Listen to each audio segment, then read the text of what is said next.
మా ఇంట్లో వాళ్ళు ఒకప్పుడు చదువుకోవడానికి నదులు కాలువలు దాటేవాళ్ళంటే అర్థం కాలేదు, ఇప్పుడు అర్థమవుతుంది.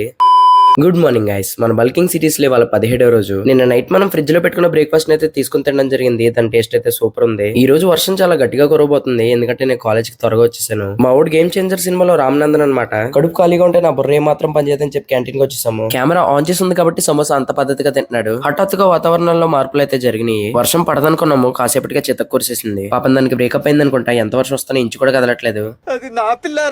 ఆఫ్టర్నూన్ నాకు అన్నం కలిపేవాడు ఒకడు, తినిపించేవాడు ఒకడు. వీడేమో సైలెంట్ గా నాకు బిస్కెట్ ఇవ్వకుండా తినేస్తున్నాడు. పాపం మా ప్రేమ గడి తినడానికని వెళ్ళి శుభ్రం తడిసిపోయి వచ్చాడు. పొద్దున్న కాలేజ్ కి త్వరగా రావడం ఆరోగ్యానికి హానికరం. నేను త్వరగా రావడం వల్ల వర్షం పడింది, స్పోర్ట్స్ కూడా క్యాన్సిల్ అయినాయి. నిరాశతో నోరు మూసుకుని ఇంటికి వెళ్తుంటే దారిలో చాలా స్విమ్మింగ్ పూల్స్ అయితే కనబడి ఫస్ట్ టైం జీవితంలో పైకి వెళ్ళడం ఎంత ఈజీగా అనిపించింది. హెల్త్ బాగాలేదని చెప్పి వాళ్ళు జిమ్ కి వెళ్ళలేదు. ఒంట్లో బాగాలేనప్పుడే రకరకాల ఐటమ్స్ అన్ని ట్రై చేయాలనిపిస్తుంది. ఇంటికి వెళ్ళిన తర్వాత 1000 క్యాలరీస్ స్మూతీ అయితే తయారు చేసుకుని ఫ్రిడ్జ్ లో పెట్టేసుకున్నాను. ఆ తర్వాత డిన్నర్ కంప్లీట్ చేస్తాను. దగ్గర తెచ్చుకున్న మ్యాగీ కూడా కొంచెం తినేసాను. 1 అవర్ తర్వాత 1000 క్యాలరీస్ స్మూతీ అయితే తిన్నాను. ఇది సగం తినడానికి సరదా తీరిపోయింది. మొత్తం తినడానికి 33 చెరువులు నీళ్లు తాగేసాను. రేపు మళ్ళీ కలుసుకుందాం. బాయ్.